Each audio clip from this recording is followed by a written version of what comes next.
അനുദിന വിശുദ്ധർ ജൂൺ 12 സഹാഗുണിലെ വിശുദ്ധ ജോൺ.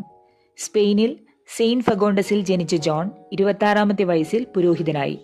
ഉത്തരവാദിത്വങ്ങളിൽ മുഴുകി ജീവിക്കവേ തന്റെ ജീവിതം തികച്ചും ലൗകികം മാത്രമാണ് എന്ന ചിന്ത അദ്ദേഹത്തിൽ തീവ്രമായി. അദ്ദേഹം ആ വൈദിക സ്ഥാനങ്ങൾ ഉപേക്ഷിച്ച് ദാരിദ്ര്യത്തിലും ആശാനിഗ്രഹത്തിലും ജീവിക്കുവാൻ തുടങ്ങി. ഭൃത്യരെ ദ്രോഹിച്ചിരുന്ന ഒരു പ്രഭുവിനെ ഫാദർ ജോൺ ഒരിക്കൽ ശാസിക്കുകയുണ്ടായി. അദ്ദേഹം ഫാദർ ജോണിനെ വധിക്കുവാൻ 2 പേരെ അയച്ചു.